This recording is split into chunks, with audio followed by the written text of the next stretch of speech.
Hollywood, California, Monday, December 28th.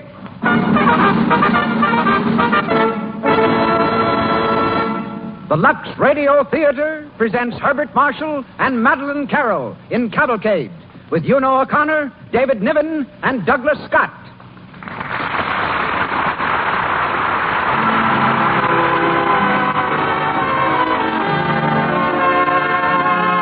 Lux presents Hollywood.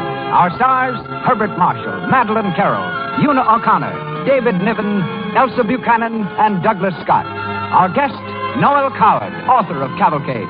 Our producer, Cecil B. DeMille. Our conductor, Louis Silvers. With this exceptional array of brilliant personalities, the makers of Lux Toilet Soap welcome you to another gala event in the Lux Radio Theater.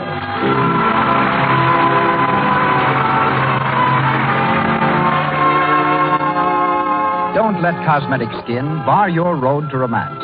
The active lather of Lux Toilet Soap removes stale cosmetics and all impurities that choke the pores, leaving your complexion smooth, soft, and lovely.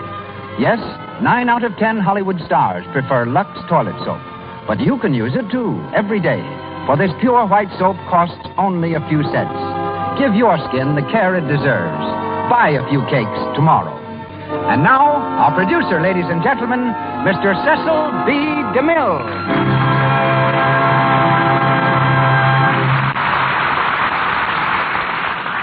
Greetings from Hollywood, ladies and gentlemen. On time's eternal stage where scenes are marked by passing years, another curtain soon will fall. With Cavalcade, the Lux Radio Theater says farewell to 1936. A play, I think, that not only crowns a year of what we hope were notable productions, but sets a standard we shall strive to meet through 1937. As we turn to England for our story, so we turn to England for our stars. Herbert Marshall, Madeleine Carroll, both natives of the mighty little island. Herbert Marshall turned actor by circumstances, for he began his career as a bookkeeper. After a year and a half of debits and credits, he was discharged. Needing a job, he became assistant manager and then actor in a musical comedy company. Today, he is not only well known on the screen, but on the legitimate stages of the world.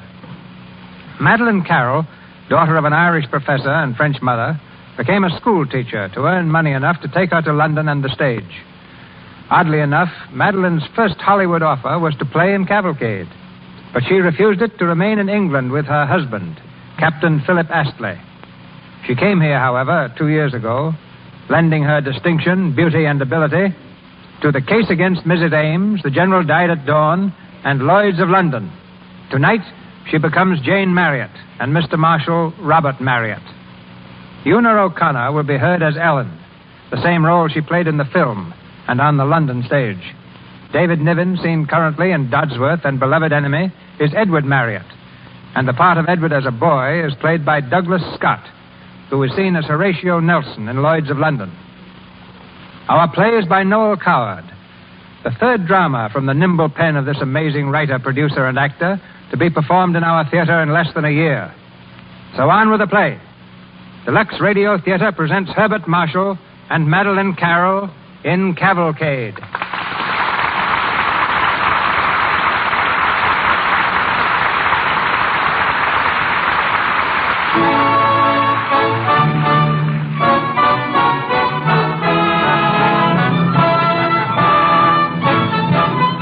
December 31st, 1899. Despite the Boer War, then raging in South Africa, all England celebrated the most momentous New Year's Eve in modern history. The turn of the 20th century, the beginning of a new era. In a charmingly furnished drawing room of a house in London, Ellen, the maid, is setting the table for a light supper. As she turns to the door, her husband, the butler, enters, carrying a bottle of champagne. Did the master say they'd have champagne too, Bridges? It's a celebration, ain't it? And it wouldn't be a celebration without champagne, would it? There's hot punch. It's wiser to be on the safe side, is my way, Ellen. If hot punch fills the bill, they have hot punch. If it's champagne, it's here, too. How was cook when you come up? Flighty. Running around the kitchen like a cat on a griddle. New Year's Eve's gone to her head and no mistake. She's been queer all day. Has she ever been quite right? Less than an hour ago, she told me she feels like it was the end of everything. Oh, so do I, for that matter. Oh, come now, Ellen. It ain't necessary to start that all over again. Well, you ain't losing a husband. Oh, you ain't losing me, Ellen. A man's marching off to war ain't staying home with his loved ones, is it? Well, no, not exactly. Oh, it's horrible, Bridges. I can't bear to think what it's going to be like when you're gone. Then don't think about it. I can't help thinking. It's a bad habit, Ellen. You ain't no different from the missus. Master Robert's going too, you know. You're in the same boat as all the other soldiers' wives. But you ain't cut out to be a soldier. Ellen? Well, what's going to happen to me and Fanny if anything happens to you? Oh, you'll carry on. Oh, dear. Oh, girl, you married me for better or worse, didn't you? Oh, I did, but... Well, if it turns out for worse, so much the worse it'll be. And if it turns out for better... Fat lot of comfort that is. And what's the war for, anyhow? We've got to have wars every now and then to prove we're top dog. This one don't seem to be proving much. How can you tell what our brave boys are suffering out there in darkest Africa? Giving their life's blood for their queen and country. Oh, if this wasn't New Year's Eve, I'd lose my temper, and that's a fact. Well, 'twouldn't be the first time. You better go and get the hot punch. They'll be here in a minute. Oh, listen, there they are now. Draw the curtains. Why, it's almost New Year's. At least they wants to be cheery. Yeah, hurry up now. Go on, get the hot punch. You mark my words, Ellen. If we didn't give them boys a lesson, they'd be over here wreaking havoc and carnage before you could say Jack Robinson. I'll get along with you. Good evening, Bridget. Your cloak, ma'am? Thank you. Your coat, hat, and stick, sir? Here you are. Very good, sir. May I have the honor to wish you both a very, very happy New Year? Thank you, Bridges. Same to you. Ellen, how nice the table looks. Oh, thank you, Mum. Where did those flowers come from? They're from me and Bridges, Mum. With our very best wishes, I'm sure. That was sweet of you, Ellen. Oh, not at all, Mum. Well, it's a pleasure indeed. Well, I'll go and help Bridges with the hot punch, Mum. It was sweet of them, Robert. I feel I want to cry. Well, then, by all means, cry, dearest. This evening was planned sentimentally. To say hail and farewell. It isn't farewell yet. Soon, Robert. Dreadfully soon. When it comes, then we'll take it. You look so beautiful at dinner, Jane. I'm glad. You're beautiful now. Oh, I expect it's only that dress, really. Dresses can be very deceiving, darling. Of course. That's perhaps how we wear them. And that ornament in your hair. Yes. And the fact that I love you so dearly. You might be hideous and ill-dispositioned and tedious, and I would never know it. You're a darling. And I'm going to believe every word you say, even though I know I shouldn't. Kiss me, Robert. Sweetheart. A goodbye to the old year. I wonder if the boys are asleep. Snoring, I expect. Oh, no, Robert, not snoring. They both have perfect tonsils. Dr. Harrison said so. Inherited from their mother, my dear. Oh, Robert, why must you leave me? It takes men to fight wars. What does it matter about the boys? It matters about your brother Jim, doesn't it? He's out there. That counts. Yes. Give my love to him if you ever see him. If he's alive. Of course he's alive. They're all alive. They're bound to be relieved soon. Baden Powell's a fine man. How long will it last? The war, I mean. A few months. God willing. In a few hours you'll be sailing. You'll be going on board. Perhaps it'll be all over when you get there. Perhaps. I suppose you'd hate that, Robert. Bitterly. Edward and Joel want to see you off. No. No, they'd better be here. They're your sons. No, they're children. They'd better be here. It's rather horrid even thinking about it, isn't it? Thank heaven for one thing. They won't have to fight. Peace and happiness for them. Oh, please, God. Peace and happiness for them. Always.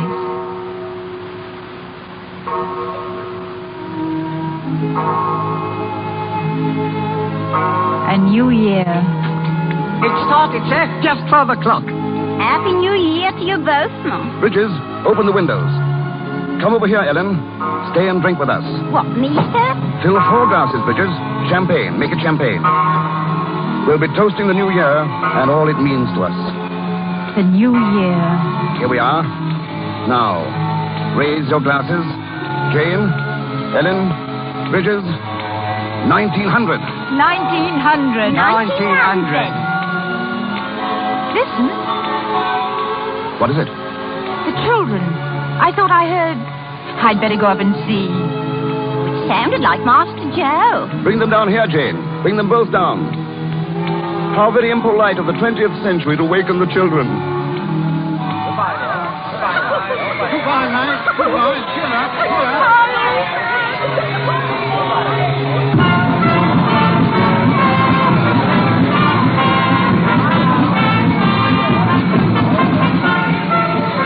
Well, I think I better be getting aboard. Yes, We're almost ready to sail, I imagine. yes. It's come at last, hasn't it, Robert? This moment. You'll be very brave, darling, won't you? I'll try to be. Take care of yourself, my dearest. I shall probably be seasick. Lie down flat on every possible occasion. I'll try to remember. Bridges will look after you. Perhaps you'll be lying down flat, too. And you mustn't worry about me being unhappy when you've gone. I'm going to keep myself very busy. I shan't give myself time to think of anything. Except that I'm so proud of you, darling. I'll write and telegraph whenever it's possible. Please do. Well, This is horrid, isn't it? I really must go. Not just for a minute. Jane, Yes, Robert. I'm going to kiss you once more. And then I want you to turn away. Turn away and go right on talking. So you won't actually see me leave you. Very well, my darling. Now, Jane. Edward and Joe were terribly anxious to come, but I'm glad I didn't bring them, really. Joe gets overexcited so easily. He's had a very bad cold anyhow. Edward could have come, I suppose, but that would have upset Joe so dreadfully. Being left alone. Take care of yourself, my own dear. You're not here anymore, so I can break down a little. I felt you go when I said about Joe being overexcited. Robert.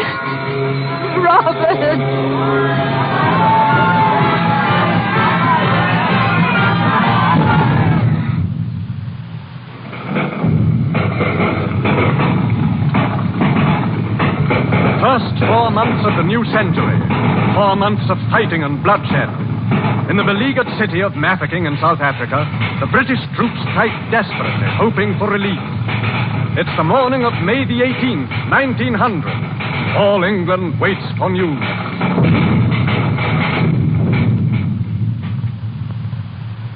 Bang, bang, bang, bang, bang, bang, bang, bang. There, Edward. How many boars did I kill that time? 27. Set them up again, Cousin Edith. This one's got his leg knocked off. Then he's wounded. You've got to put him back in the box. I wonder how many boars Father has killed, Edward. Oh, hundreds, I expect. I wish these were real boars instead of tin ones. Bang, bang, bang. Dirty old Kruger. Bang. Shut up, Joe. How dare you fire without orders? Excuse me, sir. There, that is very much more like it. Put your army up again, will you, Cousin Edith? Edward, Well, what is it? need I always be the boars? Yes.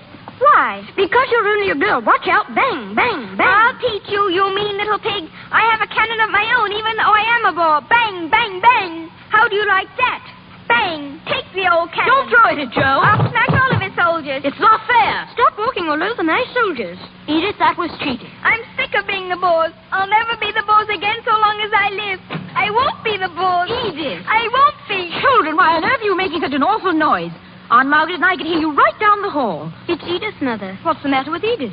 She doesn't like being the boars, Aunt Margaret. She's mutinied. I don't blame her. Bang, bang, bang. Here's your cannon thrown back. Joe! Ouch. Joe, you're a naughty, wicked little boy. You go upstairs this minute. I only meant... Upstairs. But, Mother, men fight. I don't see why I can't. Come over here, Edith, and stop crying. He hit my knee with his cannon. Well, she got angry because we killed her soldier. Oh, stop it! Stop it! Stop it! Can't you play any other game but soldiers? Soldiers hurting each other, killing each other. Go away from me! Go away! Jane, don't. Run along now, all of you. I'm sorry, Mom. It's all right. Run upstairs, dear. Yes, Mom. Come on, Cousin Edith. Come on, Joe. I'm sorry, Cousin Edith. I didn't mean to hurt you. Jane, I'm all right. It's just nerves. Listen, soldiers of the Queen. There's no escape from it anywhere, is there? Shall I throw them some money and ask them to go away? I don't care. If it isn't them, it'll be somebody else. Oh, Margaret, will these days ever end? Robert said it'd be only a little while and then it'd be all over. That was nearly 4 months ago. News will come soon. You must have courage, Jane. I don't believe I shall ever see Robert again. Be brave, dear. It's much easier to be brave when there's something to hear, something definite. I can't go on smiling through long, dragging weeks. I can't do it, Margaret. You're not in it alone, Jane. 2 people I love best in all the world, down there suffering. I don't hear a word. It's dreadful. Madigan is bound to be relieved within the next few days. And then it's all over. All the papers say so. That's what they've said for months. But they're dying down there. Please, dear. Dying. I can't bear to think of it, and yet I can't stop thinking. I can see it at night. Come in. Pardon me, Mama. I just thought that some nice hot tea. Splendid, Ellen. Tea does help, Mum. Has any news come? Not yet, Ellen. No news. None. We've been standing outside the War Office for hours. Then we went to Fleet Street to the newspaper offices. Well, here's a nice cup of tea, Mum. That'll make you feel better. Thank you, Ellen. Well, there ain't no cause to worry about the master, Mum. He's all right. He's got my bridges with him. And if anything happened to either of them, we'd be bound to hear from one of them, if you know what I mean. You must be fearfully worried too, Ellen. Oh, well, on and off I am, but I says to myself that no news is good news, and what must be, must be. You'd never believe how that cheers me up, Mum. Ellen, find out what the news is. Yes, Mum. It's about Mafeking. Oh, Margaret. Wait a minute. Boy, wait. There's Ellen. She's down there. She's speaking to him. Ellen, what news? Are the lists of the wounded? Ellen, what is it? Nothing but what we've been hearing, Mum. Nothing. Always the same. Jane, Yes? you're going to rest. Rest. How can I? Then we're both going out. Out? I'm going now. She'll be back at 6:45. Why? We're going to dine at the Cafe Royal, Jane, and then go to the theater. I couldn't. You could and you will, Jane. It's senseless sitting at home by yourself, fretting and worrying. Doesn't do any good. Robert wouldn't want you to. What you need is life and music. I can't go. You are going. It's a gesture, Jane. You've got to make it. Be ready at 6:45. I'll be here. Margaret, wait. A gesture for men who are dying. Keep on. Go on playing. Play louder. Soldiers of the Queen, wounded and dying and suffering for the Queen. Play louder, play louder, play louder.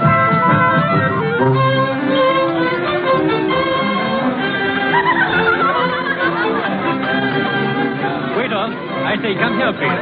Our glasses are empty. Directly, sir. Yes, sir. Jane, darling, brace up. Yes. This is a party, isn't it? Of course. Let your mood fit your gown. You are beautiful, Jane. Robert said the same thing New Year's Eve. He said he'd be back soon. I slept after you left me this afternoon. Splendid. I dreamed. Only it wasn't as if it were a dream. It was so real that Margaret. Yes, Jane? I saw Robert. I was with him, Margaret. I don't know where it was. I couldn't tell somehow. It was a place I'd never been before. Lovely, peaceful, and Robert was there. Come now, drink your wine. Robert spoke to me, tossed his hat aside, and came running to me as if he were a boy, like Joe or Edward. He laughed, called as he came running. He called me by name.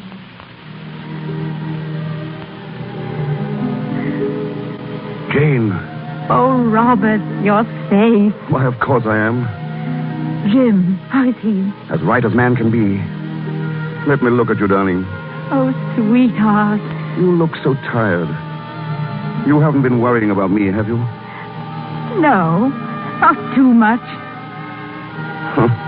Oh, you were never a good liar. I'm glad of that, though. Not to miss me. Not to care. Too much. Oh, I've missed you so, dear. But you're here, and you're... Robert, What's wrong, dear? your left arm. It's all right, Jane. It's gone. I do nicely without it. It was just fooling about with some youngsters. We were making believe war. Oh, One of them became furious when I called her a bore and threw a cannon at me. Not so sporting, I thought. but it wasn't an arm, Robert. It was the knee. Was it? Oh, very well. What's the difference? We'll stop playing before long. We will settle down at home. Drink a toast to the Queen. Robert. I saw Jim. Sent his love. Be back home before long. Robert. Wait for me. Robert.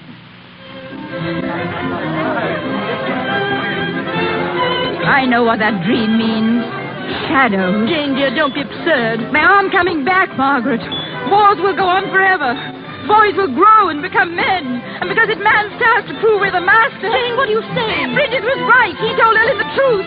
We must prove we're top dog. Men must be born and live, die. What was that? Quiet. Quiet, please. Ladies and gentlemen, we have news from the front. Mafeking has been relieved. Jane, you hear? It's over, Jane. The war is over. Oh, please, God, let it be true.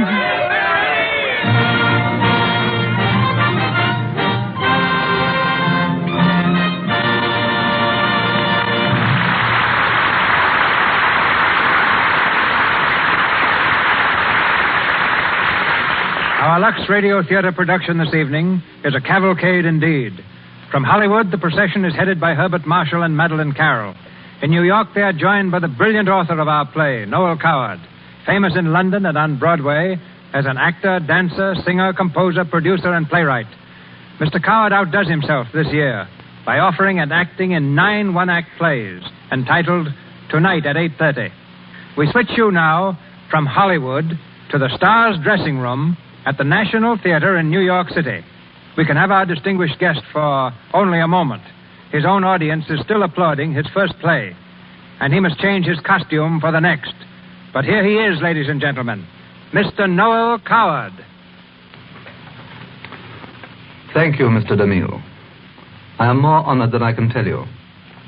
Not only by your very kind words of praise, but by your having selected 3 of my plays for production in your Lux Radio Theater. All this tribute is too much, and you're taking an unfair advantage in delivering it from behind the protection of the Rocky Mountains. Yes, I have been active in the theater for many years, but this is the first time I've ever played 2 theaters all in one brief evening. I'm enjoying the experience very much. I would like you to know how fine I think the Lux Radio Theater is. And I'm particularly happy that I can salute my friends Herbert Marshall, Madeline Carroll, and Una O'Connor. This last, a very old friend to Cavalcade, as she created the part of Ellen in the original production. And I consider them perfectly cast in the principal roles. Many people have ascribed all sorts of motives to the writing of Cavalcade. Motives patriotic, political, and financial.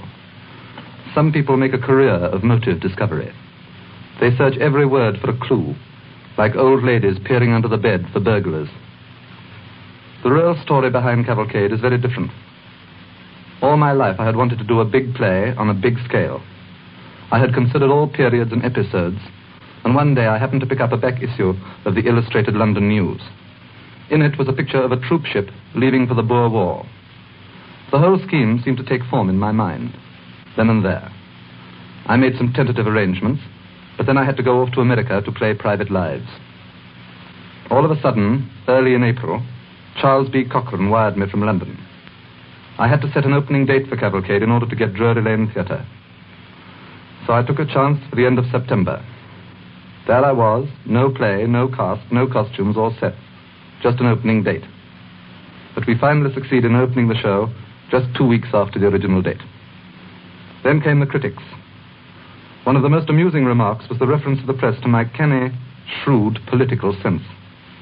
A strong patriotic play just 2 weeks before a general election.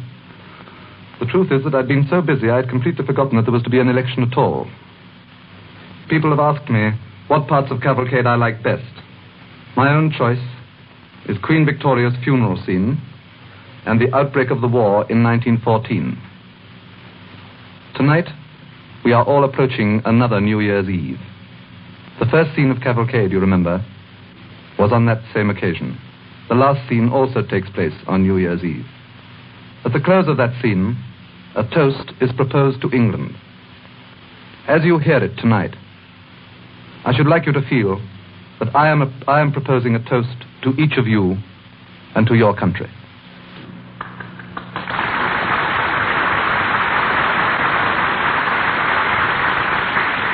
Thank you, Mr. Coward. We're back in Hollywood now, and Cavalcade goes forward, starring Herbert Marshall as Robert Marriott, Madeleine Carroll as Jane Marriott, and featuring Una O'Connor, David Niven, and Douglas Scott.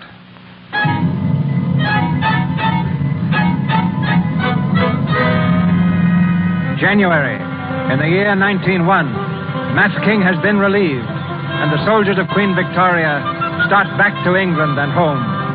Robert Marriott and the butler Bridges were among the first to return. In the basement kitchen of the Marriott home, Bridges enters. He waves a newspaper excitedly. Helen, cook, come here, quick, quick. And what's the matter, Mr. Bridges? Look here, the newspaper. Oh, don't yell so, Bridges. It can't be anything to concern us. Helen, how can you say that? It concerns the old country. Look here, the Queen. It says she's sinking. What? The Queen? There, now, I told you so. Oh, let's have a look. Oh, and she's very old, isn't she? Old? What's that got to do with it? Well, and I've never seen her, have I? I have. Driving along Birdcage Walk once, years ago. England won't be the same place without the Queen.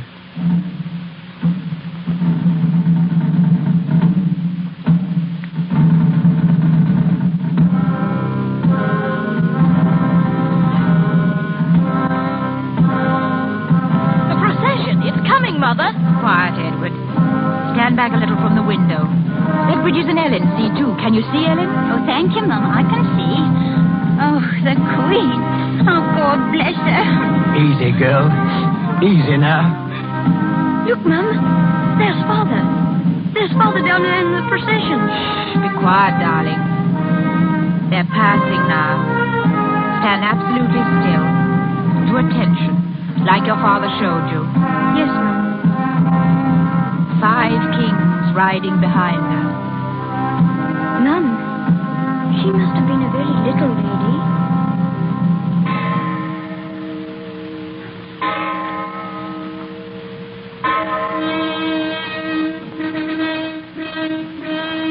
The death of Queen Victoria signaled the passing of the old order. Times and customs changed, and the 20th century gathered speed with the dawn of each new day. But Robert, are you sure they're safe? Safe what, Nanny? Those, what did you call them? Those automobiles. Oh, I imagine they're safe enough. But don't worry. I won't buy one yet for a while.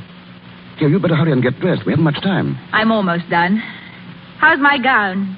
Lovely, darling. And the train? If any lady at the court has one more perfect, I shall throw up my hands. I shall probably throw them up anyway. I'm not very fond of these formal affairs, my dear. They make me nervous. Oh, Robert, don't be silly. I mean it. The going was far less difficult with those fellows in Africa, really. Don't talk about that. Please. No. What's the matter? I'm happy tonight, Robert. I want to stay happy. War isn't happiness. Oh, right.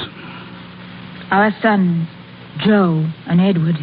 If war ever came again and took them... It's not going to take them. Have a look at my tie, will you, darling? Of course. I'm sorry, Robert. That's all right. Well, am I dressed up to please you? You're perfect. Except, where's your Victoria Cross? Oh, here we are. Wait, I'll put it on for you. Some men are brave enough to win the VC, but I've yet to meet one who knows how to wear it. There. Oh, I'm so proud of you, Robert. I mean, Sir Robert. We've come a long way, Lady Jane. A very long way. And in such a few years. It frightens me sometimes. Here. I mean, everything's so different, Robert. You're happy, aren't you? Of course, darling. And yet, oh, haven't you ever ached right down inside for the other days? Before the war? If you want. Yes, I think I have. Things are different. Things have changed. But it isn't only us. It's the whole world. It's all England. There's a new spirit to things, a new thought, a new philosophy of existence. I don't know exactly what it is. I don't even know that I care for it. But it's there. Well... I sometimes wonder if we weren't just as happy then in a small house with just Ellen and Bridges. Oh, good old Bridges. I miss them, Robert. I miss Ellen. We must run down and see them sometime. They opened a pub, after they left us. A pub? You mean a barroom? Well, of course. Didn't I tell you? Bridges wrote me all about it. A pub. They've changed, too. Not Bridges. He couldn't. He'll be the same Bridges till the day he dies. I hope so. I don't know.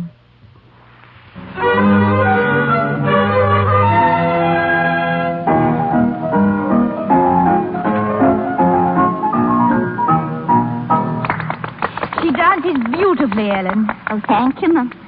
Bridges and me has been giving her lessons now for 2 years. Very talented, if you ask me. Oh, thank you, Sir Robert. Come here, Fanny. Yes, sir. I don't suppose you remember me. You were just a baby when I knew you. Yes, sir. Mama's told me how we used to live at your house. Here now, that's enough. Now go and sit down, Fanny. Yes, Mother. I hear Master Robert is at Oxford College, milady. Yes, mad about it, too. You must come and see us sometime when he's down on vacation, Ellen. Oh, thank you, Mum. Hello, Ellen. Oh, hello, George. I got the missus with me. Oh, I didn't know you had company. Oh, please stay. Don't go on our account. Oh, come in, Flo. We just dropped by, Ellen. We didn't know you had. This is Mr. and Mrs. George Snapper, milady. Sir Robert and Lady Marriott. Oh. How do you do? Nice to meet you. Oh, sit down, Flo. Sit down, George. Well, thanks. A nice day out, Sir Robert. Yes, it's rarely spring now. Yes, sir.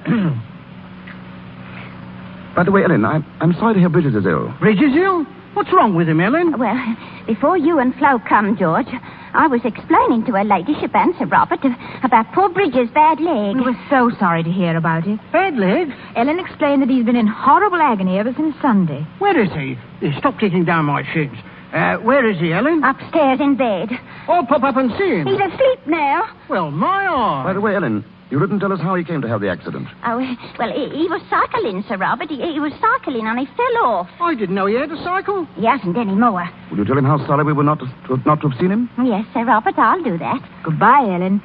Oh, it was so kind of you, Mum, to come all the way down here to see us and to bring Fanny that lovely doll and everything. I wanted to see you.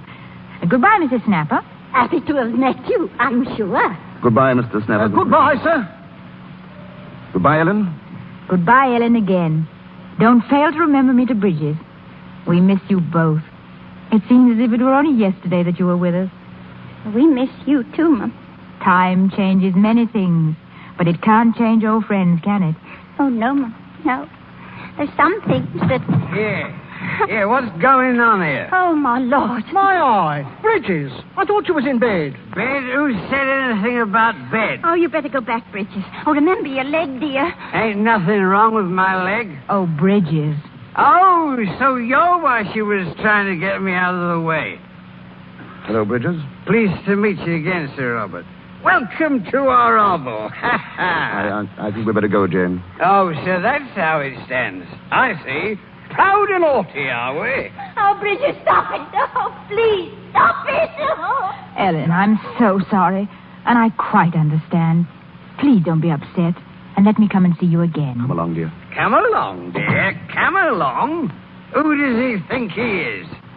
Oh, you drunken brute. Shut your mouth. You mind yours and I'll mind mine. Look here, old man. You better come up and have a lie down. Take your paw off my arm. Lot of snobs, that's what. Lot of bloody snobs. I'm not good enough to be home when the quality comes. I'll see who's good enough. Who'll give Fanny that doll? Her noble ladyship? Oh, you let it alone. I'll look after the truck quality brings to my home. I'll look after him, I will. I'll hand it right back to him. George! I'll go and fetch him. Don't worry. He's a bit woozy, that's all. He's gone down the street. He may go up to their own. Can't stop him. George, let him go. Bridges, come back here, you blighter. Mind your own business. Come back out of the street. There's a bus making towards you. I'm not good enough for him. In God's name, look out. I'll show him who he is. Don't come out.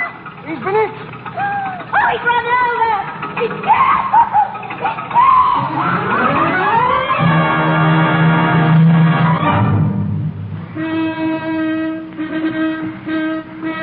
The 20th century swings into its second decade. March 1912.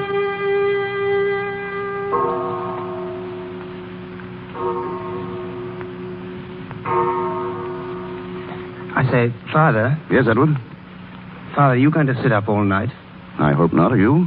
No, sir. I'm You're just sitting up waiting for Joe, aren't you, Edward? Yes, sir. So am I. Where is he? I don't know, sir. Sure? He said he was going out tonight, so that's all I know. And he said he'd be back early. 3 o'clock. That's early enough. I suppose you're going to play the Good Samaritan again. Help him up to bed. Well, Father, You've done it before quite a few times. Or did you think I didn't know? Father, don't be rough with him. Joe's just a kid. He doesn't know what it's all about. He's all right. Of course he is. That's why I want to speak to him. By the way, how's Edith? Oh, very well. Set the date yet? Yes, sir, it's the 7th. Good. She's a splendid girl, Edith. You sailing to America on your honeymoon, eh? Well, if Edith wants to. Now, about Joe, Father.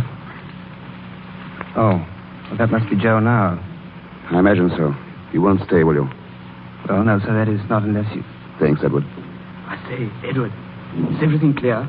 Yes, quite clear, Joe. Come in. Oh, I say, Father, I didn't know that you were downstairs. It's all right. How are you, Joe? Oh, I'm quite well, thanks. But I think I'll say good night. Yes. Good night, old man. Sit down, Joe. Have a good time? Tonight? Mm-hmm. Yes, sir. Splendid. I was out with some of the lads. We did the town a bit. You know how it is. Of course. I used to go out with the lads myself. Oh, we had some gay old times. Used to stay out till all hours. Really? Yes. Once in a while. Oh. You fellows go a good deal faster than we did, of course. Things were speeded up so. Only the other night, your mother and I went to a restaurant after the theater. First time I'd been for years. There were a lot of young people there. I was quite surprised. Surprised? The way they were carrying on. Oh, I wasn't shocked or anything like that, but it was so different. So utterly different from anything I'd ever known. It was unhealthy somehow. There was a young fellow off in the corner with a party. Fellow about your age, Joe. He had a girl with him. Very pretty girl, too. But they'd both been drinking quite a lot. Wasn't a very pleasant sight. Luckily, your mother had her back to them. But I didn't want to take any chances. I took her out of the place. On the way home, I got to thinking. I thought, I'm glad that boy wasn't Joe. If it had been Joe, it would have hurt horribly. What restaurant was it, sir? Café Royal. I see. Ever been there, Joe? Yes, sir. You say that you took Mother out? That's right. She didn't see? No. Well, good night, Joe. Good night, sir. See you in the morning. Yes, sir. And Father? Well? Thank you for taking Mother out.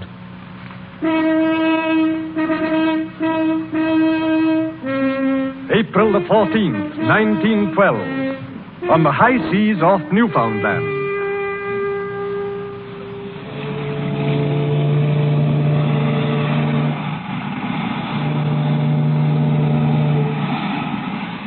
Edith. Yes, Edward? Darling, stand here close to the rail. Oh, it's glorious. But it's too big, the Atlantic, isn't it? Far too big. And too deep. Much, much too deep. I don't care a bit, do you? Not a scrap.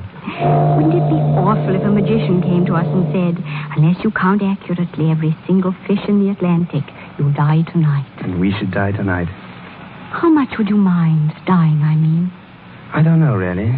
A good deal, I expect. I don't believe I should mind so very much now. You see, we could never in our whole lives be happier than we are now, could we? Darling, there are different sorts of happiness. This is the best sort. Oh, sweetheart. Don't, darling. We don't want any more of the stewards to know we're on our honeymoon. Why not? Most of them forgot what a honeymoon's like. Did you ever think when we were children, going to the pantomime and going to the zoo and playing soldiers, that we should ever be married? Of course I didn't. Was I a nice child? Horrible. So were you. So was Joe. Vile. You always used to take sides against me. And yet we all liked one another, really. I think I liked Joe better than you. But then he was younger and easier to manage. He was awfully funny at the wedding, wasn't he? Yes, he has no reverence, I'm afraid. Absolutely none. He's passing gallantly through the chorus girl phase now, isn't he? Gallantly, but not quickly. You had several love affairs before you married me, didn't you? Light of my life, please shut up. You'd be awfully cross if I'd had, wouldn't you? Did you? Hundreds. Liar. Oh. I rather wish I had, really. Perhaps I should have learned some tricks to hold you with when you begin to get tired of me. Oh, I never shall, darling. Oh, yes, you will. One day. The loveliness we feel now will fade, and the guilt wear off the gingerbread. Tell me, have you ever seen gingerbread with guilt on it? Never. Then that's settled. Anyway, look at Father and Mother. They're perfectly happy. They had a better chance at the beginning. Things weren't changing so swiftly. Life wasn't so restless. How long do you give us? I don't know. I don't care. This is our moment, Edward. Complete and heavenly. This is our own. Forever. Wireless message for you, sir. Oh, thank you, Stuart. I'll take it here. A wireless message for us? Nobody else, darling. Look here. Mr. and Mrs. Edward Marriott. On board the steamship Titanic.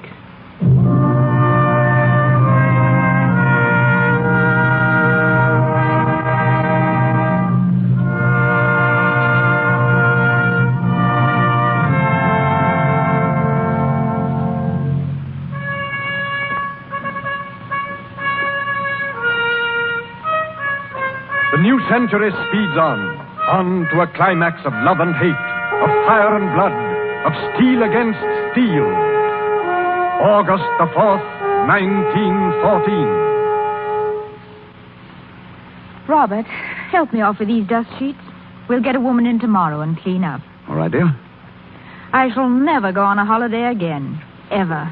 It's horrid when you're there, and it's much worse when you come back. Still, it is better to be here in London, Jane, if anything's going to happen. It's going to happen, all right. I'm afraid there's no doubt about it now. Oh, it's so hot I can't breathe, Robert. Hello, Mother. Oh, Joe, darling. It's grand to see you back. How are you, Father? Fine, thanks. Cigarettes? No, son, no. They're pretty exciting, all the things that are happening, aren't they? Yes. Rather like Germans, don't you? Enormously. There is a war. How long do you think it will last? 3 months at the outside. I suppose we shall win, shan't we? Robert. What's wrong, dear? I'm going upstairs for a minute. I shan't be long. All right, darling.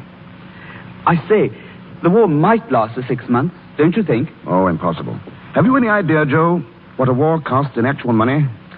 I suppose quite a lot. Yes. And the Germans can afford it even less than we can. Are you glad you left the army, or sorry? Absolutely delighted. Will you go back again? I expect so. I'll go, too. You want to? Terribly. Why? I don't know. I just want to. I wish Edward was still here. We could have started off together. Now, don't be too impulsive, Joe. Think of your mother. Think of me. You're all we have left now. Piper, war declared against Germany. Piper! Father, do you hear? Robert, what is it? England is at war, my dear. War.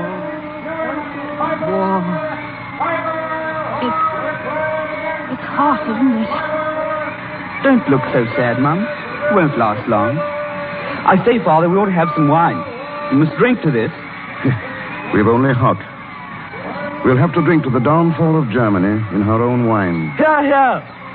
Edward missed this. I'm glad. Jane. He died when he was happy, before the world broke over his head. Don't say that, Jane. We've had wars before without the world breaking. Drink to war, then, if you want. I'm not going to. I can't.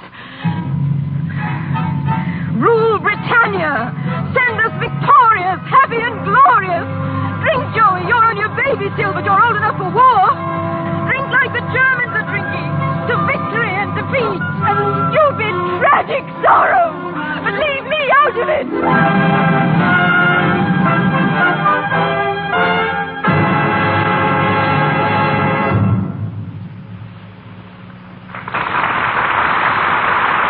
Pause for station identification. This is the Columbia Broadcasting System.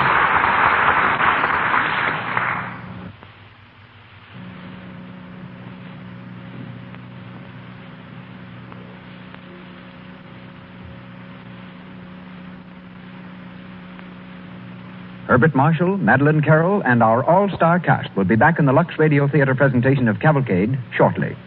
For the moment, let's drop in at Universal Studios. It's after closing time for Sally B., secretary to a famous producer. But Sally won't go home. She's still hoping for that invitation out on New Year's Eve. The telephone rings. She picks up the receiver hopefully. Hello, yes? Oh, hello, Alice. I thought it might be somebody else. New Year's Eve? Guess I'll go to bed. What? Oh, no, I have something to wear. Just remade my old blue velvet. Well, I can't dance alone, can I? Oh, I'm sorry. It does seem everybody's going out but me. Oh, I'm not bitter. You'd be fed up, too. What are you driving at? Oh, don't be silly, Alice. If you have something to say, say it. Complexion? What about it? And now, on the other end of the wire, Alice is telling Sally, and truthfully so, that a girl is out of the picture where men are concerned unless her complexion is lovely. Important to guard against cosmetic skin. Its dullness, tiny blemishes, enlarging pores spoil good looks, ruin your chances for romance. Begin the new year right.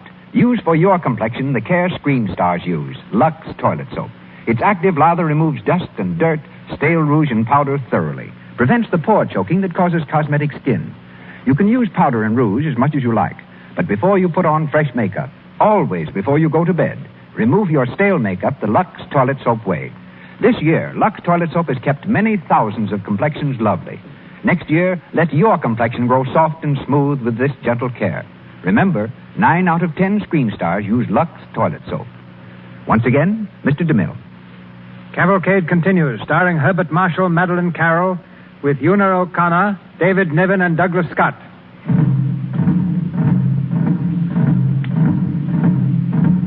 Time swings in its orbit. Men battle, men die. The whole world roars in chaos.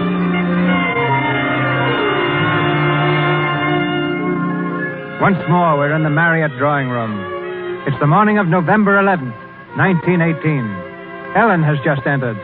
Jane goes to her with outstretched hands. Ellen, oh, I am glad to see you. I couldn't believe my eyes when you first walked in. Sit down. I just thought I'd call, madam. I'm glad you did. So glad. These are lonely days, aren't they, Ellen? My call's rather important, as a matter of fact. How's Fanny? Oh, very well. I'm never going to forget how she danced the last time we saw her. She's dancing in Over the Moon now, you know. Yes, I went the other night. She was splendid. I felt very proud to know her. It's about her I've come to see you. Is anything wrong? Well, no, not exactly. What is it? About her and Joe. Joe? Yes. I don't understand, Ellen. Well, they've been what you might call in love. Yes. My Joe? Yes, your Joe. His last 2 leaves, he spent a lot of time with Fanny. Oh, I see. I wouldn't have come to see about it at all, only, well, now that the war's over, or almost over, that is, and he'd be coming home, I thought that... What did you think? Well, I thought they ought to get married. Does Fanny want to marry him? Oh, I haven't talked to her about it. She doesn't know I know. And how do you know? I found a letter he wrote. And you read it? Of course. I brought it with me. I knew you'd want to see it. I do not wish to read it. Oh, I see. I think we'd better let the whole thing stand until Joe comes home. Then he and Fanny can decide what they wish to do. Oh, I didn't wish to upset you. I'm not in the least upset. It's been on my mind. But you didn't tell Fanny before you came here. I think I know why. In any case, I never interfere with my son's affairs. Well, sure, I'm very sorry. That's all. Goodbye, Ellen. I suppose you imagine that my daughter isn't good enough to marry your son. Well, if that's the case, I can assure you that you're very much mistaken. Fanny's received everywhere. She knows all the best people. How nice for her. I wish I did. Oh, things aren't what they used to be, you know. Oh, no. It's all changing. Yes, I see it is. Fanny's at the top of the tree now. Oh, she's having the most wonderful office. Oh, Ellen. What is it? I'm so sorry, so sorry. Don't know what you mean. Oh, yes, you do, inside. You must understand, Ellen. Something seems to have gone out of all of us. Goodbye, Ellen. Your pardon, milady. Yes? What is it, Belden? A telegram. Thank you. It's all over, milady.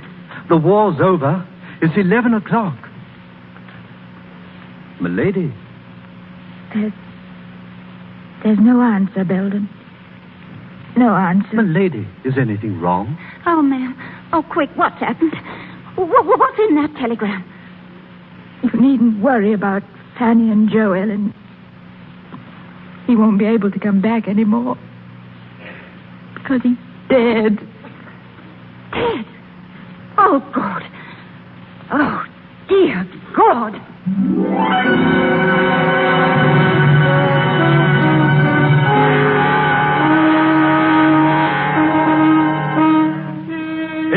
More years roll by. December the 31st, 1936.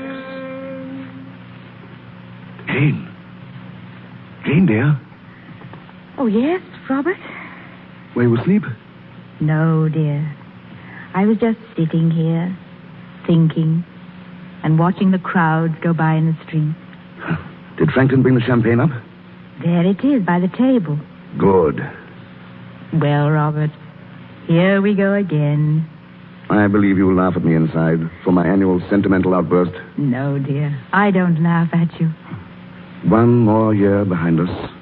One more year before us. Do you mind? Oh, no. Everything passes. Even time. It seems incredible, doesn't it? Here we are in this same room. Yes. I've hated it for years. Do you want to move? Of course not. We might have some new curtains. We have, dear. And I never noticed. They've only been up a week. They look very nice. Robert, what toast have you in mind for the night? Something gay and original, I hope. Just our old friend, the future. The future of England. Quick, it's starting. The champagne. Hurry. I can't get the thing open. Let me try. There it is. Here, Jane. First of all, my dear, I drink to you. Loyal and loving always. God bless you, Jane. Now, let us couple the future of England with the past of England. The glories and victories and triumphs that are over. And the sorrows that are over, too. Let's drink to our sons who made part of the pattern. And to our hearts that died with them. Let's drink to the spirit of gallantry that made a strange heaven out of unbelievable hell. And let's drink to the hope that one day, this country of ours, which we love so much, will find dignity and greatness and peace again.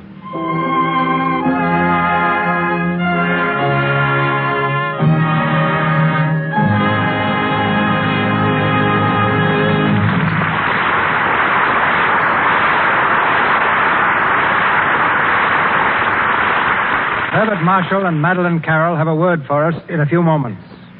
But now, a curtain slowly falls. The cavalcade is gone.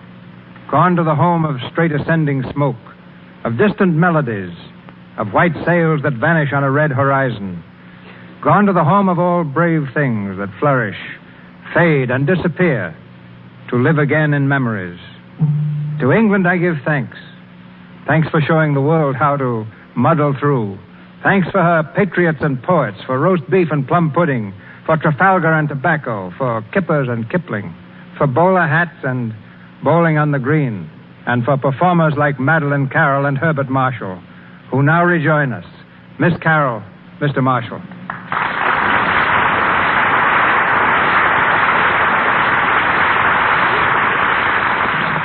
Many thanks, Mr. DeMille. And to paraphrase the words of Gilbert and Sullivan's Mr. Gilbert, I might have been a Russian, a Frenchman, Turk, or Prussian, or perhaps Italian. But in spite of all temptations to belong to other nations, I remain an Englishman. Then perhaps you or Bart can tell me why it is that only mad dogs and Englishmen go out in the noonday sun. I refer to you, Mr. Marshall. You're putting me nicely on the spot. I can't answer that, Mr. DeMille, but I can tell you what happened when a mad dog bit an Englishman. That's hardly news, Bart. But go right ahead.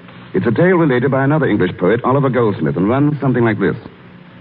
The dog and man at first were friends, but when a pique began, The dog, to gain some private ends, went mad and bit the man. The wound, it seemed, both sore and sad to every Christian eye. And while they swore the dog was mad, they swore the man would die. But soon a wonder came to light that showed the rogues they lied. The man recovered of the bite. The dog it was that died. Proving perhaps that all Englishmen should be muzzled. But before that happens to me, I want to add just a word of appreciation of Lux Toilet Soap.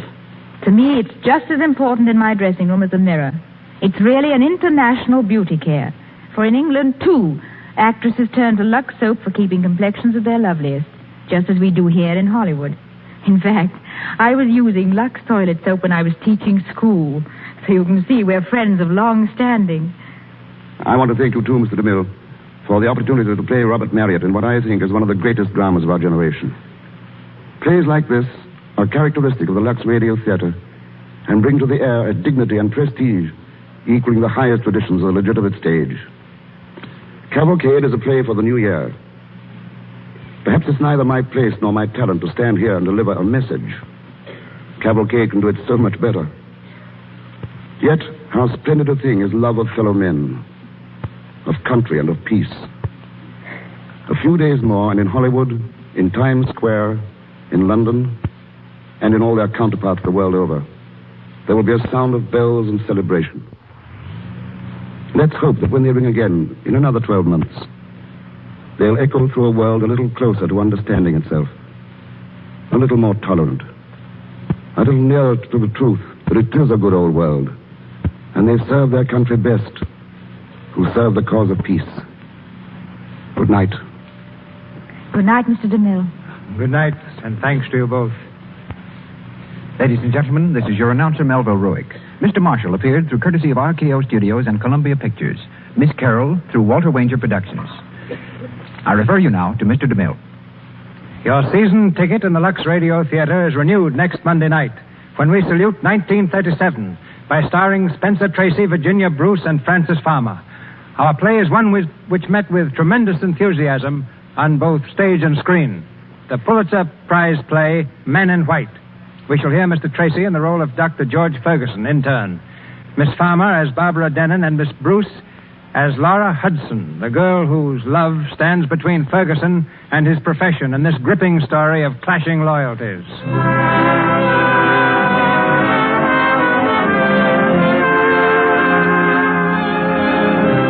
Our sponsors, the makers of Lux Toilet Soap, join me in inviting you to be with us again next Monday night when the Lux Radio Theater presents Spencer Tracy, Virginia Bruce, and Francis Farmer in Men in White. High over Asia, the sun is racing westward, emblazoning the final days of a departing year. But a new sun shall rise with the new year, and may it make a brighter world for you. This is Cecil B. DeMille, wishing you a glorious new year from Hollywood.